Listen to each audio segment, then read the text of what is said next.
Coucou les gens, j'espère que vous allez bien. Aujourd'hui, nouvelle vidéo réaction. Alors, après Come Back to Me est sorti encore un MV de Namjoon bien sûr, qui est cette fois Lost. Alors là, comme j'ai dit pour la précédente vidéo, j'avais la traduction de Come Back to Me mais je l'ai pas vue. Là, je n'ai rien du tout. J'ai juste eu des brides d'images en fait. Voilà.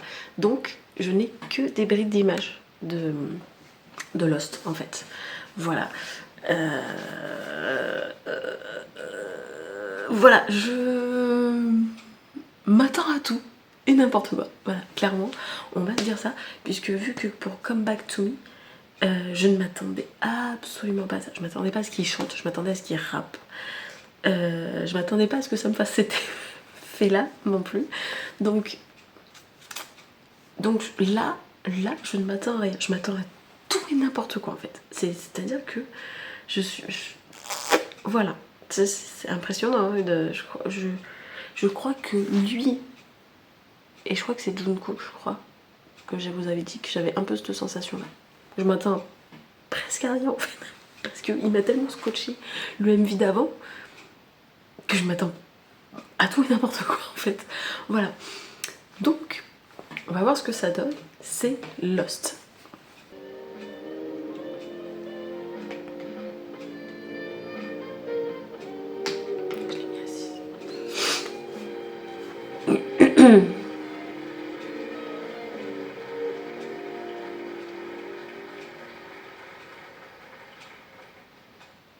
Good evening. 저녁이에요.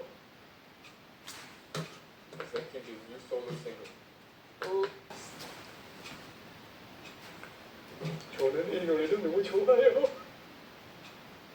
그는 오늘 밤 우리 위해 공연해요. Pourquoi il parle en coréen? Performing for us tonight. D'accord. Ok, j'ai pas tout compris. Il parle anglais, il parle coréen, tout va bien.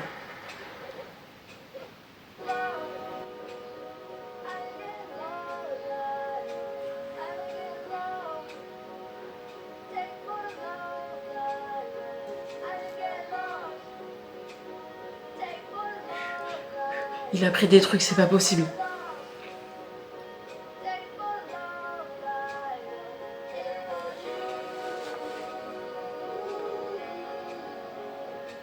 Oh la vache.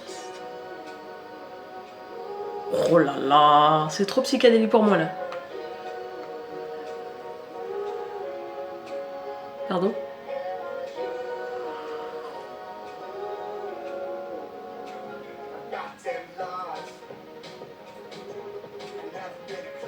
Là c'est râpé. C'est un peu râpé. Oh, ça me fait trop penser au Sexy Numni là qu'il a fait. C'est à peu près le même concept.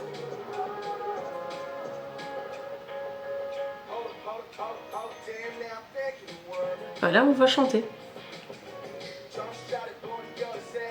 Ah ouais, c'est à peu près dans les mêmes délires que les autres.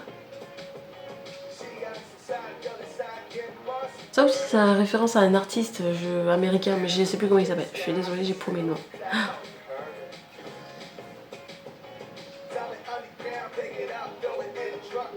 Là c'est râpé. Oh là là. Pardon.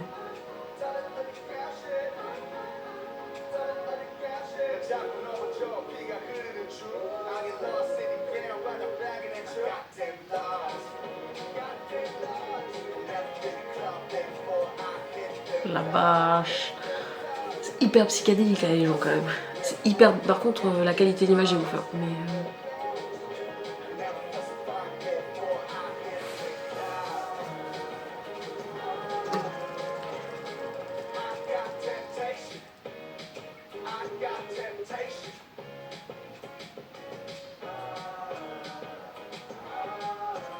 ah oui d'accord, ok. Oh enculé, c'est complètement un gratavantasque le truc.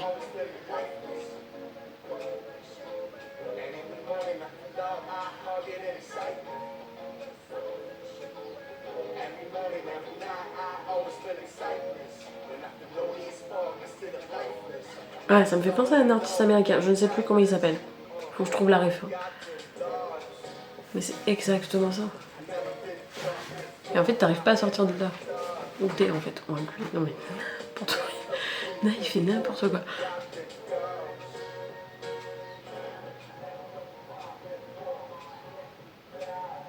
D'accord.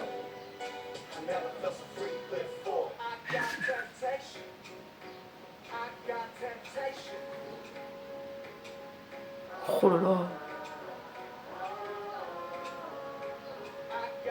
Bon, ça, ils l'ont fait coucher, je pense. Cette scène-là, ils l'ont fait coucher parce que je vois pas autrement pour y arriver. Incredible.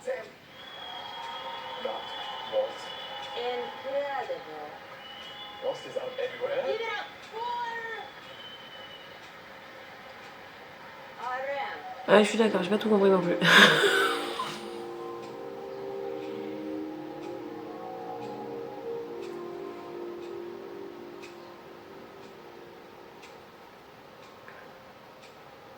Oh la vache.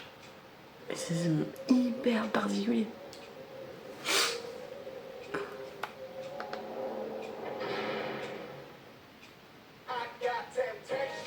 D'accord. D'accord.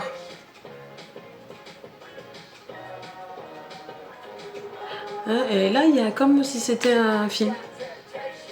C'est énorme.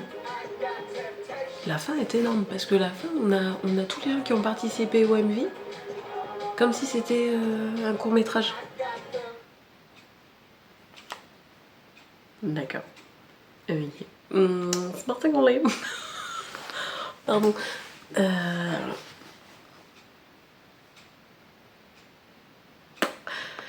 C'est pas tout compris. J'ai pas tout compris en fait. En fait, ça a l'air. Le début, c'est comme si en fait. Alors, c'est des personnages en pâte à modeler. J'ai pas tout compris non plus le concept des personnages en pâte à modeler. En fait, c'est un générique.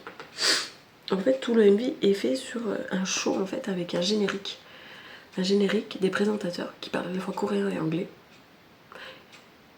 Il y en a un qui est d'origine indienne et l'autre, et la nénette qui est d'origine américaine, mais elle a une espèce d'accent, tu sais, un peu allemand, j'ai l'impression, mais bon, bref, passons. Voilà, après, il chante, il présente le Namjoon comme si c'était le chanteur, il chante, mais en fait, il chante, c'est bizarre. Déjà, dès le début, c'est une voix de femme, et il fait du playback avec, donc c'est un petit peu perturbant, voilà. Et après, on a ce groupe où ils sont 4 dans l'ascenseur et en fait ils essayent de s'échapper de cette espèce de pièce là. Et alors, c'est un peu particulier, c'est un peu psychédélique. Ce que je vous ai dit pendant le MV, je vous ai dit ça me fait penser à Sexy Numni. Je vous remettrai un extrait là du MV qu'il a fait avec plusieurs artistes. Il a collaboré avec plusieurs artistes rap et en fait c'est un petit peu dans le même délire. En fait voilà, ça fait mal à la tête un peu. Voilà. Mais il passe d'un état à un autre, d'un corps à un autre, enfin bon bref c'est particulier. Et en fait après on se retrouve qu'il se retrouve dans cette espèce de pièce là avec plusieurs personnes qui sont habillées comme lui, qui l'accompagnent comme lui, qui essayent de l'aider à sortir, voilà. Qui sont appelés comme lui, voilà. Et au final il finit par sortir et il arrive par le trépied du présentateur là où on voit la tête au début, voilà. Un peu particulier, voilà. Et en fait, ils sortent ce truc et à la fin, on le voit avec les deux présentateurs et ils regardent en mode mais c'est quoi ce délire en fait? J'ai pas tout suivi, j'ai pas tout suivi de délire quoi, voilà. Et alors, je comprends pas trop le clip en fait. J'ai du mal à comprendre le concept du clip. Déjà, j'ai pas la traduction, même si c'est en anglais, j'ai pas la traduction, je suis pas très, mon anglais est pas très très bon, hein, voilà. Donc je comprends à peu près certains trucs, mais on a l'impression que c'est quelqu'un qui est complètement perdu et que en fait il se retrouve avec des gens qui ont dégoupillé, en fait, qui ont, voilà, ça fait un peu cet effet là. Et en fait, ce que j'aime bien aussi, c'est le concept qu'ils ont pris là de mettre plusieurs petites pièces où il arrive pas à s'en sortir parce qu'en fait on a juste des pans de mur et tout le reste c'est noir, ça tombe dans le vide. Ça me fait penser à un artiste américain ou un autre, je sais plus. Il faudrait que j'essaie de retrouver la référence, je vous le mettrai là. La référence était des œuvres de cet artiste, voilà. Ça me fait beaucoup penser à cet artiste-là. Et en fait, ça fait vraiment l'impression, en fait, quand il se met en scène dans ces extraits, dans ces morceaux de pièces, ça accentue encore plus le fait d'être perdu, en fait. Parce qu'il est vraiment tout seul à ce moment-là. On ne voit que lui, en fait. Il y a que quand il est dans des vraies pièces qu'il se retrouve avec les 4 autres personnages. Voilà. Quand il est tout seul dans des pièces isolées qui sont entourées de vide, enfin de noir, quoi. Et je trouve ça un peu bizarre, en fait. Et en fait, j'ai l'impression que ces 4 personnes l'aident à sortir. Mais en gros, il l'aide à sortir, mais il tombe dans un endroit encore plus allumé que le premier dont il est parti, en fait. Donc voilà, donc j'ai pas la traduction. Donc je pense que quand on a la traduction du MV, de la chanson, on comprend mieux. Mais là, vu que j'ai pas la traduction, j'arrive pas très bien à comprendre. Je sais juste que Lost s'est perdu, donc il est perdu et qu'il essaye à se sauver, quoi, en fait, en gros. C'est à peu près de ce que j'ai compris du concept du MV. Voilà, avec le concept du MV que j'ai. Voilà. Comme je disais, là, c'est rappé. C'est pas comme la première Come Back to Me où c'était une balade. Là, c'est rappé. Voilà. J'aime moins. J'adhère moins à celle-là. C'est ballot, mais j'adhère moins à celle-là qu'à la première. Ne me demandez pas pourquoi. Je trouve que le rythme, la musique est pas... Voilà. Par contre, je trouve que le MV est hyper stylisé. Il est hyper stylisé. Il y a... la déco est hyper simple mais hyper clean. Il y a des références à un artiste. Il y a plein de références artistiques dans ces MV et tout. Mais moi, j'ai beau à ma tête. Vraiment, là sur celui-là, MV, j'ai très très mal à ma tête parce que j'arrive pas à tout en fait. Je vous dis, Come Back to Me était plus clair à déchiffrer que celui-là. Celui-là, et j'ai dû dire au début, il a pris des trucs pour. C'est pas bien, je suis désolée, hein. J'ai peut-être dérapé un peu. Mais effectivement, ouais, c'est très... c'est particulier, quoi. J'ai du mal à concevoir. Mais après, si ça lui plaît, si ça lui convient, si ça convient avec la chanson, tant mieux, tant mieux. Mais effectivement, là, je vous avouerai que j'adhère moins à celui-là qu'à l'autre. Voilà, j'adhère moins à celui-là à l'autre. Et alors, ce que je disais, en plus, tout à l'heure, je disais, ouais, il y a, vous savez, les trucs de fin où on a toutes les personnes qui ont participé par exemple au court-métrage ou MV. Voilà. Là, on l'a vraiment comme si c'était un mini-film. C'est-à-dire qu'en fait, c'est monté de A à Z. Ou comme une vraie émission, c'est-à-dire qu'on a le début de l'émission, le générique, et on a la fin avec tous ceux qui ont participé à l'émission, etc., etc. Pareil comme si c'était un... Comment ça s'appelle ? Pareil que si c'était un court-métrage, en fait. Voilà. Alors que l'autre MV, par exemple, ça faisait très court-métrage, très, voilà, très mini-film. Et on n'avait pas de début, et on n'avait pas de générique de début, de générique de fin. Là, on a un choix avec un générique de début et un générique de fin. C'est un petit peu particulier. Mais bon, bref, passons. Et bien, dites-moi ce que vous avez pensé de cette vidéo. Aimez, commentez, abonnez-vous à ma chaîne. Et on se voit pour une prochaine vidéo. Salut, salut!